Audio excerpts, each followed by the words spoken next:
Welcome to Selling in the Motor Trade, in association with Automotive Management and Simco Training. This is the weekly podcast where we share best practice, tips and ideas on how to sell more cars, improve your service department, and generally put more profit into your dealership or dealer group. I'm your host, Simon Bowkett, or some of you might already know me as Skippy. And firstly, I want to say thank you for taking the time to tune in.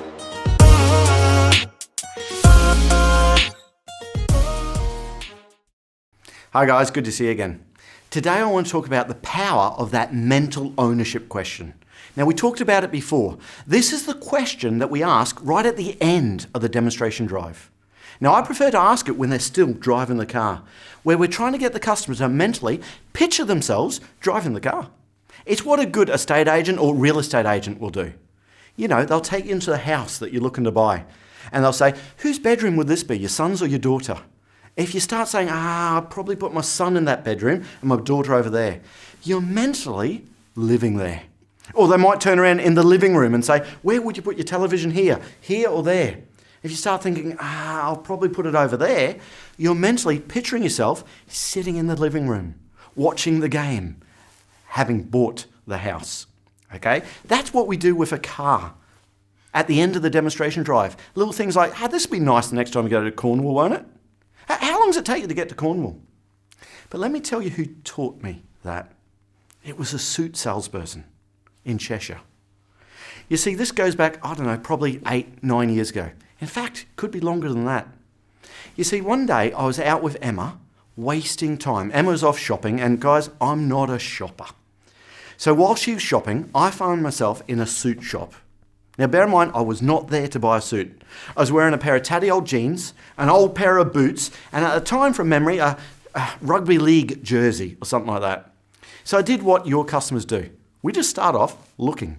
So I was flicking through a few of these suits, just browsing. And then I met a salesperson. He didn't come up to me and say, can I help you?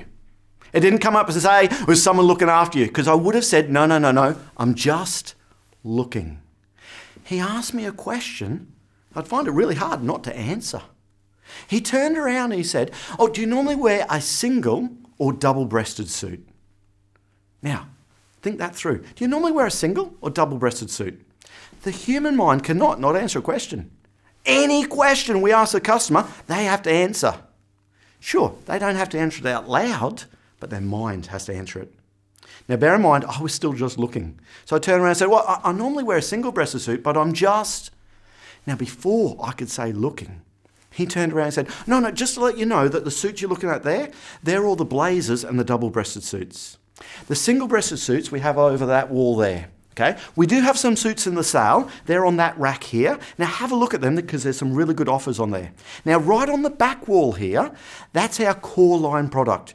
You see, those suits there, we make the fabric ourselves. So the beauty of that is you can always come back and get the extra pair of trousers whenever you need. So make yourself at home and have a good look around. So guys, think it through. What was he actually doing to me? Yeah, you're right, that's signposting. Classic signposting. So I walked over to the single-breasted suits and started having a flick through. And he left me and gave me a bit of space. I think he started adjusting ties on a tie table or something like that. He didn't leave me long though, did he? As I'm looking at the single-breasted suits, he came back over and he asked another alternative question. He turned around and said, listen, do you normally wear a darker or lighter suit? I said, well, I normally wear a darker suit. He said, the only reason I tell you that is the suits that are in the sale, there's some really good offers there, but they tend to be the lighter suits at the moment. There's not too many dark ones there, but you might want to have a good look there and see if there's something there. Okay, again, I was still looking, but I went over and had a look at them. And he was right. They weren't suits to my taste at all. Okay, so I went back to the single-breasted suits. He left me again for a bit, but he came up and he asked the next question. If you were replacing a suit, would you be replacing a work suit or a casual suit? Now, because I got no idea what a casual suit is, I said a work suit. But then, of course, what did the suit salesperson say? What do you do for a living? I actually said, well, I'm a sales trainer. He did a quick little jump back and he said, you're not one of those mystery customers, are you? I had to laugh with him. I said, do you get them in your industry? He said, we do. They're coming in with cameras now. And, if we think we've got a mystery customer, though, we always go to measure them and see if we can catch them with a camera or something like that. I said, no. I work primarily in the motor industry. To which point he said, you know what? I've always wanted to work in the motor industry. I don't know if he did or not, but isn't he building some rapport? Now, at that stage there, he said, oh, I'm sorry. I didn't even introduce myself. I'm Simon, and you are? I said, I'm Simon as well. He said, well, I'll always remember that. Then he continues to qualify me. Now, the suit salesperson turned around and said, so with your work, do you travel much with work? Now, at this stage there, I was doing lots of travelling, mainly by car. We were driving all over the UK, okay? So at that stage there, I said, yeah, well, I do, as a matter of fact. And he said, was it mainly by air or by car? By car. Then the suit salesperson said to me, how many miles a year are you doing? Oh, this is not a car salesperson, a suit salesperson. Said, how many miles a year are you doing? Now at that point, it was something silly like 35,000 miles a year. Now, guys, I know in the cold light of day, this very next statement he's used to hundreds, if not thousands, of customers before and after. But the first time he said it was the first time I heard it. Okay? And it worked for me. And he turned around and said, you know what, Simon? I'm almost willing to bet you've got a whole lot of suits hanging up in your wardrobe where the jacket's perfectly good, but the trousers are worn out. I thought, he knows me. You see, Simon, you need something like this. And he turned and he walked. Now, guys, what did I have to do? You're right, I had to follow him. And that's when he turned around and he said, you know what, Simon, you need something like this. It's called a bird's eye weave. You see, when you're wearing your suit throughout the day, you might not think it, but you're actually perspiring. And what happens is the moisture in the suit, when you drive in the car at night, especially on a leather interior, that moisture in the fabric starts compressing and rubbing, and that's what makes the trousers shiny after a while. Now, the beauty with a bird's eye weave, there's more of a pattern in the weave, and it's less likely to compress and give that shine. Now, also, this particular suit here, this is actually our core line product. The beauty of our core line product is we make the fabric ourselves. So the beauty of that is you can come back and get the extra pair of trousers whenever you want. It's never going to go out of style. I could feel myself thinking, yeah, that makes sense. Here's the other thing, Simon. You see, when you get a quality suit like this, if I hold this into a ball really, really tight and let it go, can you see how the creases just fall straight out? Now, guys, I've got to tell you, I've done that to a 50 quid suit in Mataland. And it does exactly the same thing. But he done it to me. I thought, wow, that's right. Let's analyse what he's done so far. He's done the meet and greet. In fact, before that, his attitude was definitely right. He's done the meet and greet.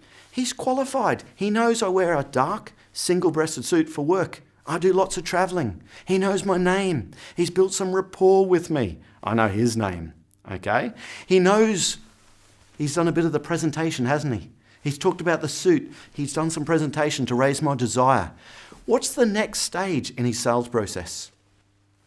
Yeah, it's demonstration drive, isn't it? Now, in his case, it's try it on. Now, do you think he said, do you want to try the suit on? No, what would I have said? No, I'm just looking, okay? Now, these suit guys are really good. He said, Simon, what are you, about a 40 regular or something like that? I'm not sure, but he nailed it. He got the tape measure out and said, yeah, about a 40 regular. He looked down at my shoes. He said, now, what size shoes are they? Oh, they're about a size 8. He phoned the little girl that was downstairs in this particular shop and said, can you bring up a pair of 8, black whatever, size 8s, black Oxfords or something like that? I said, oh, no, don't worry about that. To which point he said, Simon, you can't try a suit on without a pair of shoes. He then made a huge song and dance about getting a shirt out of the plastic cellophane bag. I said, no, don't do that. Simon, you can't try a suit on with that rugby league jersey. Isn't he obligating me? Yeah, of course he is. He takes me into the dressing room, okay? I've got the suit in there, the pair of black size 8 shoes. He even gives me 2 different coloured ties so I can see what it's like. So I'm in there, and guys, I've got to say, up to this point in my life, I'm a bit of a sleeve shopper. Have you heard of that before? Yeah, let me tell you what sleeve shopper is. I used to go through and look at the sleeves on all of these different suits as I was looking at them. Okay, and I'd turn around and get the price I liked and then have a look at the suit. So anyway, I'm in there.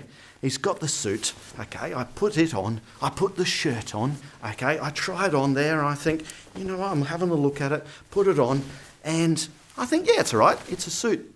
But then I looked down at the sleeve. I looked at the price. I honestly thought, he can forget that.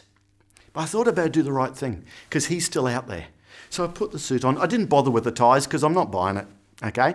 I can't even remember if I put the shoes on or not, but that's irrelevant at this stage. Because I walked out there, I didn't want the suit. Before I even got to the mirror, he said, Simon, that's just not right for you. So the trouble with that is, it's cutting straight down. That's called an Italian cut to it. You need more of an English cut, okay? I must admit, I'm a bit confused at this stage. He said, no, I think this suit would suit you better. So he goes back into the changing room and has a different suit there. And I am confused, but I walk back in there. I get this other suit, okay? I have a look at this one. I try this other suit on. I stand in the mirror there. I think, he's right, you know. Have a look at that. That does cut in a lot better. This second suit, I even got one of the ties. I held it up. I didn't bother tying it. I held it up. I even got the shoes this time and put them on.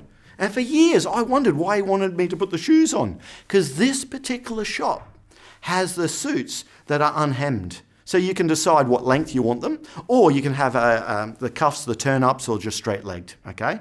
But of course, why did he want me to have those shoes on?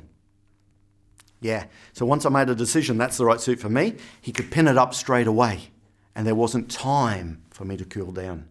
So anyway, I put this suit on. I'm thinking, yeah, that's right. I went straight to the sleeve again.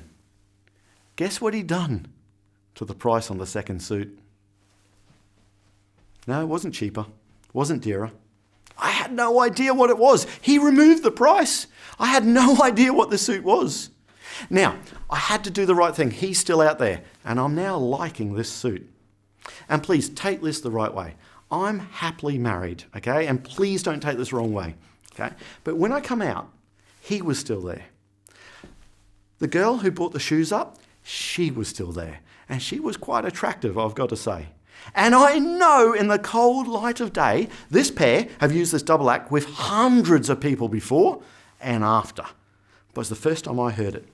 I walked out, I got to the mirror. He's doing all the patting down as these good sales guys do. And come out with the immortal mental ownership question. He said, yeah, Simon, that looks good. If you don't pull in that, there's something wrong. What's he just done to my ego?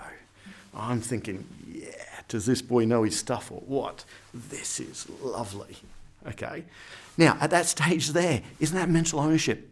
Do you think he said, do I want to buy the suit? Nope, because what could the answers be? Yes or no? Did he turn around and say, what do you think? How's that feel? How do you feel about that? No, he didn't. What he could have done is say, should I put this behind the counter? That's what a lot of good clothing salespeople do nowadays. But he didn't. I think he knew he had me. He just turned around and he said, hey, Simon, did you want to take the suit with the shirt and the shoes? Or did you want to take the suit by itself? Now, guys, he told me a price that physically made me a touch ill. You know how that little bit of spew comes up and goes back down? That happened to me. Because whatever I spend on a suit, Emma's spending on shoes.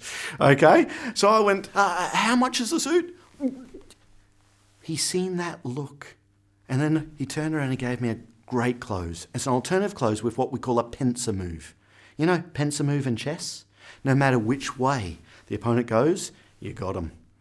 He turned around and said, now, of course, Simon, that price includes the extra pair of trousers that we're talking about. But listen, why don't you just get the suit by itself and come and get the extra pair of trousers when you need them? That makes sense, doesn't it? If I say yes, that makes sense, what have I just bought? Suit. If I say no, that doesn't make sense, what have I bought? Yeah, a suit with 2 pair of trousers. But that mental ownership, that's what I learned from him. Now, I say that story lots of times to sales managers, dealer principals. And they say, yeah, you got you on a suit, but I bet you've not bought another one there since, have you? Here's the truth. I haven't bought a suit that hasn't been from that shop since. Firstly, because what he said about the suit was true. They do last longer. Okay? If it had been a lie, I wouldn't have gone back there. Secondly, it's because he put me through that sales process. If he hadn't put me through that sales process, I would never have got to that situation. So because of that, I've heard this guy use that mental ownership questions with lots of other people since. In fact, I now know it's coming. I tell him, mate, don't you start that with me. In fact, I was going to speak at Australia at a conference out there, and I wanted a new suit. He turned around as I was measuring up, looking into the mirror. He said, you know what, Simon, when you're speaking at that conference, how many people are going to be at that conference? What thought is going on in my mind? Me at that conference giving the presentation. Okay? There was a guy that was getting measured up for a father of the bride suit. Okay? This lovely old man. Okay? And he used the same line he used with me first time round. Okay? Whilst he's in front of the mirror, he turned around and said, you know what? When you give that father of the bride speech, it's the bridesmaids you're going to have to worry about. You'll be bashing them off with a stick. You could see this lovely guy going, yeah, I still got it. In fact, there was a guy who was getting measured for a suit for a job in the city in London. Okay? And he turned around and said, you know what? Before you open your mouth, they're going to know you're a serious candidate. So that's that mental ownership. That's where I stole that idea from. Simon, at a suit salesperson. Tailor it to your industry, selling cars. Okay? Don't just say, this would be nice next time you go to Cornwall. Get them to picture the journey to Cornwall. Hey, this would be nice next time you go to Cornwall. How long does it take you to get there? Or if they're a golfer, don't just turn around and say, hey, this would be nice next time you go to the golf course. Ask them the question. Okay? Hey, this would be nice next time you go to the golf course. What golf course do you play at? I want them to mentally picture themselves driving to Portal Golf Course. Okay? Or if you've got a puppy dog as a customer, or if that confuses you, go back and have a look at the different customer types. Okay? If you've got that puppy dog as a customer, you might turn around and say, hey, can I ask you a cheeky question? Who's the first person you're going to show your Q5 to? If anyone answers that question, they've mentally bought it. So listen, try that next time in your sales process, and I'll see you then. That just leaves me to say that all details of this episode and other episodes on the selling in the motor trade can be found on our website, simcotraining.co.uk. Go there to get a copy of our book, Words That Sell Cars. Go there to sign up to a free trial of our SalesFitness online sales training program. Easiest way to get hold of me is Simon Bowkett through LinkedIn. Thank you.